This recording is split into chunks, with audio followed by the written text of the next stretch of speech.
अहं डॉक्टर विद्यानाथ झा देवशंकर हलधर चौधरी संस्कृत महाविद्यालयस्य साहित्यविभागीयः प्राध्यापकः अस्मि। अद्य शास्त्री तृतीय प्रथमखण्डस्य पाठः भविष्यति। तत्र साहित्यदर्पणो नामकः ग्रन्थः पाठिष्यते। अयि प्रियांशु छात्राः भवन्तः जानन्ति एव यत् साहित्यदर्पणः कविराज विश्वनाथेन लिखितः अस्ति। साहित्यदर्पणस्य अर्थः भवति, व्युत्पत्तिः भवति साहित्यस्य दर्पणः इति साहित्यदर्पणः। साहित्यस्य अर्थः भवति हितेन सह सहितः, सहितस्य, सहितयोर्वा भावः साहित्यम्। तो साहित्य दर्पण अर्थात साहित्यस्य दर्पणः साहित्यदर्पणः भवति। तत्र कविराज विश्वनाथेन 10 परिच्छेदात्मकः साहित्यदर्पणः नामकः ग्रन्थः लिखितः। ग्रन्थारम्भे ग्रन्थकारेण कविराज विश्वनाथेन निर्विघ्नतया प्रारप्सित परिसमाप्तकामो वाङ्मयाधिकृततया वाग्देवतायाः सरस्वती मातुः सामुख्यं बाधत्ते। तत्र वाग्देव्याः वन्दना वर्तते। शरदिन्दु सुन्दर रुचिश्चेतसि सा मे गिरां देवी अपहृत्य तमः सन्ततमर्थान् अखिलान् प्रकाशयतु। अस्य मंगलाचरणस्य अयम् अर्थः यत् शरत्कालीनः इंदुः शरदिन्दुः शरदिन्दोः सुन्दरी रुचिः इव रुचिः वर्तते यस्याः सा शरदिन्दु सुन्दर रुचिः सा मे गिरांग देवी, सा सरस्वती गिरांग देवी वाग्देवी वाचांग देवी मे मम चेतसि हृदये सा सरस्वती देवी वाग्देवी शरदिन्दु सुन्दर रुचिः वर्तते सा सुंदरी वाग्देवी मम चित्त हृदये तमः अपहृत्य मम हृदये यत् तमः वर्तते तत् अपहृत्य दूरीकृत्वा अर्थान् अखिलान् प्रकाशयतु, अर्थान् वाच्यार्थ व्यंग्य रूपान् प्रकाशयतु। यद्यपि अत्र अभिप्रायः का लक्ष्य वाच्य लक्ष्य व्यंग्य रूपाः अर्थाः मया कथिताः, परन्तु अत्र कविराज विश्वनाथस्य मन्ये अभिप्रायः वर्तते काव्यविषयकानि विविधतत्त्वानि विविधतत्त्वानि काव्यविषयकाः अर्थाः गृहीताः। शरदिन्दु सुन्दर रुचिश्चेतस्सा मे गिरां देवी अपहृत्य तमः सन्ततं निरन्तरम् अर्थान् अखिलान् समस्तान् अर्थान् प्रकाशयतु, प्रकाशीकरोतु। एवं प्रकारेण कविराज विश्वनाथः ग्रन्थस्य आरम्भे शिष्टाचार रूपेण यथा आस्तिकाः विद्वांसः कुर्वन्ति तथैव पंडित कविराज विश्वनाथः अपि वाग्देव्याः स्तुतिं करोति यत् भो वाग्देवी मम ग्रन्थस्य समाप्तिः निश्चित रूपेण भवतु इति मे वरं देहि इति त्वं मार्गम् एतादृशं मार्गं प्रचालय येन मम ग्रन्थस्य परिसमाप्तिः भवतु, विघ्नाः न आगच्छन्तु। तदनन्तरं भवन्तः जानन्ति एव यत् प्रयोजनं कस्यापि कार्यस्य कृते किमपि प्रयोजनं भवति। प्रयोजनम् अनुद्दिश्य न मन्दोऽपि प्रवर्तते इति विश्वजनीन सिद्धान्तः अस्ति। प्रयोजनम् अनुद्दिश्य न कश्चित् प्रवर्तते इति विश्वजनीन सिद्धान्तः अस्ति। तो प्रयोजनं काव्य प्रयोजनं काव्यस्य पठनं वयं काव्यस्य पाठं करोमि, काव्यं पठामः वयं, तत्र किं प्रयोजनं, किम् अस्य प्रयोजनं काव्यपठनस्य किं प्रयोजनं वर्तते इति विषये अधुना विचारं क्रियते। अलङ्कारशास्त्रस्य काव्यशास्त्रस्य वा प्रयोजनं वर्तते अस्य ग्रन्थस्य काव्याङ्गतया काव्यफलैरेव फलवत्वम् इति काव्यफलानि याः यदा काव्यस्य फलं किमपि न किमपि भवति एव यदा काव्यस्य प्रयोजनं न यदि भवेत् तदा किं कथं काव्यं पठेम अतएव काव्यस्य प्रयोजनं वर्तते कविराज विश्वनाथेन काव्यस्य प्रयोजनानि याः चतुर्वर्ग फल प्राप्तिः सुखादल्पधियामपि काव्यादेव यतस्तेन तत्स्वरूपं निरूप्यते चतुर्वर्ग फल प्राप्ति चतुर्वर्गाः के कथ्यन्ते धर्मार्थ काम मोक्षाः धर्मस्य प्राप्तिः अर्थस्य प्राप्तिः कामस्य प्राप्तिः मोक्षस्य प्राप्तिः अर्थात दानि कानिचित् कार्याणि अस्माभिः क्रियन्ते तानि सर्वाणि अपि उत्कृष्ट कार्याणि धर्म चतुर्वर्ग प्राप्त्यर्थम् एव क्रियन्ते तो काव्यादेव सुखात् भवति भवति वेद पाठ वेदाध्ययनात् अपि चतुर्वर्ग फल प्राप्तिः भवति धर्मशास्त्राध्ययनात् अपि चतुर्वर्ग फल प्राप्तिः भवति व्याकरणाध्ययनात् अपि चतुर्वर्ग फल प्राप्तिः भवति परञ्च छात्राः भवन्तः जानन्तु यत् सुगमतया सुखात् अल्पधियामपि स्वल्पबुद्धीनामपि कृते काव्यादेव चतुर्वर्ग फल प्राप्तिः भवति अतः तेन तस्मात् कारणात् तत्स्वरूपं निरूप्यते तस्य का काव्यस्य का परिभाषा काव्यं किम् इति निरूप्यते चतुर्वर्ग प्राप्ति काव्य प्रयोजनस्य तात्पर्यं भवति चतुर्वर्ग फल प्राप्तिर्हि काव्यतु रामादिवत् प्रवर्तितव्यं न रावणादिवत् इत्यादि कृत्याकृत्य प्रवृत्ति निवृत्ति उपदेश द्वारेणैव सुप्रतीता एव यथा रामः राजा आसीत् मर्यादा पुरुषोत्तमः आसीत् वयम् इदानीं दूरदर्शने पश्यामः रामस्य चरित्रम् अत्यन्तम् उत्कृष्टं वर्तते सः सीतायाः पतिः एव न दशरथस्य पुत्रः एव न अयोध्यायाः राजा कुमारः एव न अयोध्यायाः राजा एव न अपि तु साक्षात् मर्यादा पुरुषोत्तमः रामः श्रीरामचन्द्रः त्रिलोकीनाथः साक्षात् मर्यादितः आदर्शवादिता तस्य पदे पदे दृश्यते रावणः कदाचारी वर्तते रावणः पापी वर्तते अभिमानी वर्तते मिथ्यावादी वर्तते परदारा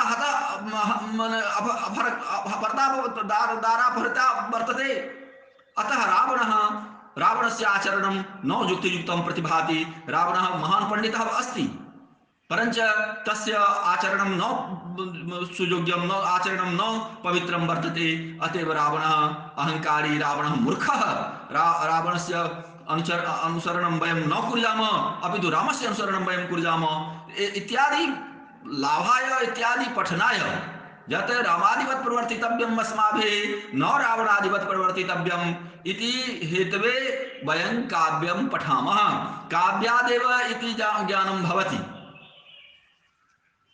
तत्र युक्तिं प्रददाति कविराज विश्वनाथः भामहस्य भवन्तः जानन्तु भामः काव्यालङ्कारस्य लेखकः आसीत् काव्यालङ्कार नामकः ग्रन्थः भामहेन लिखितः भामः एव काव्यालङ्कारस्य प्रथमो अलङ्कारिकः वर्तते सः अलङ्कारस्य काव्यात्मानं स्वीकरोति तो भामहस्य काव्य प्रयोजनं वर्तते धर्मार्थ काम मोक्षेषु वैचक्षण्यं कलासु च करोति कीर्तिं प्रीतिं च साधु काव्य निबन्धनम् धर्मार्थ काम मोक्षेषु धर्म अर्थ काम मोक्ष इति पुरुषार्थ चतुष्टयाः मोक्षाः धर्मार्थ काम मोक्षाः तेषु वैचक्षण्यं विचक्षणता कलासु च विचक्षणता कीर्तिं प्रीतिं च करोति साधु काव्य निवेशनम् साधु काव्यं यदा भवति यदा रसात्मकता रूपं काव्यं भवति तदा चतुर्वर्ग फल प्राप्तिः अवश्यमेव भवति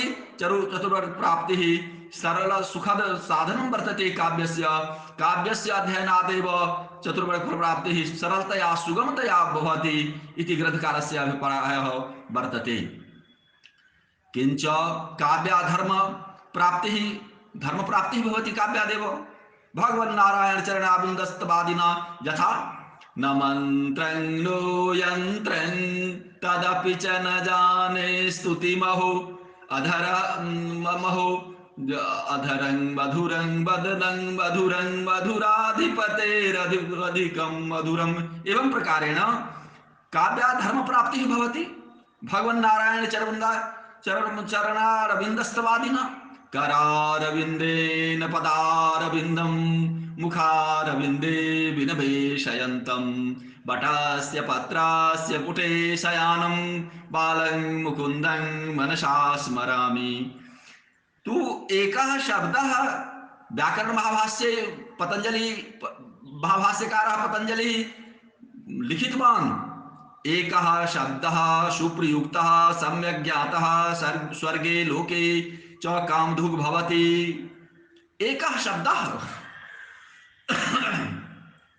एकः शब्दः सुप्रयुक्तः सुगम सुष्ठुतया प्रयुक्तः स्यात्, सम्यक् ज्ञातः सम्यक्तया ज्ञातः स्यात्, स्वर्गे स्वर्गलोके यह लोके च कामधुग् भवति। कामधेनु गौ माता यादृशी वर्तते, कामधेनु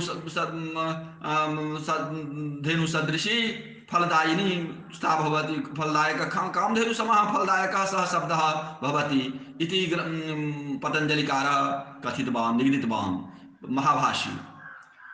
इत्यादि वेदवाक्येभ्यश्च इति वेदवाक्यं वेदांगत्वेन वेदवाक्यं वर्तते इति वेदवाक्येभ्यश्च सुप्रसिद्धा एव भवन्तः जानन्ति एव। अर्थप्राप्तिश्च प्रत्यक्ष सिद्धा। यस्य शब्दः भवति तदा तु अर्थः अपि भवति। शब्दात् अनुगामी अर्थः भवति। शब्दात् अनुगमनं करोति। तो अर्थप्राप्तिश्च प्रत्यक्ष सिद्धा। काम प्राप्तिश्च अर्थद्वारा एव। काम प्राप्ति कथं भवति? यदा भवतः पार्श्वे अर्थः भवति तदा एव कामस्य लाभः भवति। अर्थाभावे कामस्य प्राप्तिः नैव संभवम्। अतएव काम प्राप्तिः अर्थद्वारा एव। मोक्ष प्राप्तिश्च एतज्जन्य धर्मफलानुसन्धानात्। धर्मोपार्जितं द्रव्यं धर्म अर्थ काम मोक्ष तो त्रयः पदार्थाः धर्मार्थ कामाः यदा सुष्ठुतया प्रयुक्ताः सुष्ठुतया उपार्जिताः तदा मोक्षः प्राप्यते। तो मोक्ष प्राप्तिः तु एताननुसन्धानादेव मोक्षोपयोगी वाक्ये व्युत्पत्त्याधायकत्वाच्च। चतुर्वर्ग फल प्राप्तिः वेदादि शास्त्रेभ्यो भवन्तः कथयिष्यन्ति यत् गुरुजी महाशयाः वेदादपि तु चतुर्वर्ग फल प्राप्तिः भवत्येव, तर्हि कथं साहित्यं पठामः वयं? कथं साहित्यं पठेम? तो भवन्तः न जानन्ति, भवन्तः मूर्खाः वर्तन्ते। न जानन्ति यत् सुगमतया सरलतया वेदादि शास्त्राणि तु कठिनानि वर्तन्ते, परंतु साहित्यं सुलभं वर्तते, सुगमं वर्तते, मनोहरं वर्तते, सरसं वर्तते। अतएव सरस काव्यमाध्यमेन सुखादेव सुकुमारमतीनामपि पुनः काव्यादेव परमानंद संदोहजनकतया परिणत बुद्धि चतुर्वर्ग प्राप्तिः भवति। चतुर्वर्ग फल प्राप्तिः वेदादि शास्त्रेभ्यो निरस्तया दुःखादेव परिणत बुद्धिनामेव जायते। परमानंद संदोहजनकतया सुखादेव सुकुमार बुद्धिनामपि पुनः काव्यादेव भवति। ननु तर्हि परिणत बुद्धिभिः सत्सु वेद शास्त्रेषु किमिति काव्ये यत्नः करणीयः इत्यपि वक्तव्यम्। तो भवन्तः कथयिष्यन्ति यत् जे परिपक्व बुद्धियाः सन्ति, जे परिणत बुद्धयः सन्ति, ते तैः वेदाः पठ्यन्ते पठिष्यन्ते, ते वेदान् पठन्तु। जे अल्पबुद्धयः सन्ति ते साहित्यं पठन्तु, परञ्च न कटुकौशोधोपशमनीयस्य रोगस्य। अर्थात इत्यपि यत्नः न करणीयः। किमिति काव्ये यत्नः न करणीयः इत्यपि न वाच्यं। कटुकौशधोपशमनीयस्य रोगस्य शीतशर्करोपशमनीयत्वे कस्य वा रोगिणः शीतशर्करा प्रवृत्तिः साधयसि न स्यात्। अर्थात कश्चित् रोगी वर्तते, रोगिणः कृते औषधि द्वौ वर्तते। एकः औषधि मधुरः औषधि वर्तते, अपरश्च औषधिः तिक्तः कटुः औषधिः वर्तते। तो कः रोगी एतादृशः मूर्खः भवेत् यः माने मधुरम् औषधिं विहाय तिक्तं कटुं वा औषधिं गृह्णीयात्। अतएव इति न युक्तम्। अतएव सर्वेषां कृते साहित्यमेव आवश्यकं वर्तते। एवं प्रकारेण काव्यस्य उपादेयत्वम् अग्निपुराणेपि उक्तम्। अग्निपुराणेन अग्निपुराणकार व्यासेन काव्य प्रयोजनस्य प्राथमिकता तत्र दत्ता नरत्वं दुर्लभं लोके विद्या तत्र सुदुर्लभा कवित्वं दुर्लभं तत्र शक्तिस्तत्र सुदुर्लभा नरत्वं दुर्लभं लोके। यह संसारे मानव जीवनं प्रथमं दुर्लभम अस्ति। यह संसारे मानव जीवनं दुर्लभम अस्ति। तत्रापि विद्या दुर्लभा अस्ति। यदि कोऽपि सर्वप्रथमं तु जनाः प्रथमं नरत्वम् एव न प्राप्नुवन्ति। नरत्वं यदि मन्ये नरत्वं प्राप्तं तदा विद्या न भवति। विद्या भवति यदा यदि कवित्वं न तत्र आयाति। कवित्वं यदि आयाति तर्हि शक्तिः न वर्तते। एवं प्रकारेण माने क्रमात् अधिकाधिका श्रेष्ठा भवति। त्रिवर्ग साधनं नाट्यं। त्रिवर्ग नाट्यम् अपि मोक्षं न साधयति। त्रिवर्ग साधनमेव नाट्यं भवति। तत्र विष्णुपुराणेऽपि उक्तं काव्यालापाश्च ये केचिद् गीतकान्यखिलानि च शब्दमूर्तिधरस्येत विष्णोरंसा महात्मनः विष्णु शब्दमूर्तिधरस्य विष्णोः सर्वे अंशाः भवन्ति। एवं प्रकारेण तेन हेतुना तस्य काव्यस्य स्वरूपं निरूप्यते। कविराज विश्वनाथः कथयति एतेन अविधेयं प्रदर्शितम्। अब सम्प्रति विश्वनाथः पूर्वं पंडित मम्मटः आसीत्, अतएव मम्मटस्य काव्य प्रयोजनं विश्वनाथः खण्डयिष्यति इति विश्वनाथस्य तर्कः वर्तते। यत् धर्मार्थकाममोक्षाणां प्राप्त्यर्थं साहित्यम् अवश्यं पठेम अस्माभिः। अतएव साहित्यस्य इदमेव प्रयोजनं वर्तते यत् धर्मार्थकाममोक्षाः सुलभेन प्राप्नुयुः। एवं प्रकारेण अस्माभिः ज्ञायते यत् काव्यस्य प्रयोजनम् अनन्तं प्रयोजनं वर्तते। अत्यन्तं सुलभं प्रयोजनं वर्तते। अत्यन्तं गंभीरं प्रयोजनं वर्तते। साहित्याध्ययनात् विना न कोऽपि किमपि कर्तुं शक्नोति। अत्र आनन्दः भवति, परमानन्दप्राप्तिः भवति। आनन्दस्तु नैव कुत्रापि उपलभ्यते। आनन्दः तु साहित्यसंसारे एव वर्तते। साहित्यसंसारे नायक नायिकादीनां वर्णनं, रसादीनां वर्णनं, सर्वाणि तथ्यानि तत्त्वानि तथ्यपूर्णानि वर्णितानि विद्यन्ते, मिलन्ति अस्माकं साहित्यसंसारे। अतएव साहित्यस्य अध्ययनम् अस्माभिः कर्तव्यम्। इदमेव साहित्यस्य प्रयोजनं वर्तते। अग्रस्मिन् दिवसे अस्माभिः काव्यप्रकाशकारस्य मम्मटभट्टस्य प्रयोजनं वर्तते। तत्र दोषम् उद्घाट्य स्वकीयं काव्य प्रयोजनं स्थापयिष्यते। स्थापितं यत् विश्वनाथेन तत् व्याख्यानं करिष्यते इति अलमति विस्तरेण इति शम्।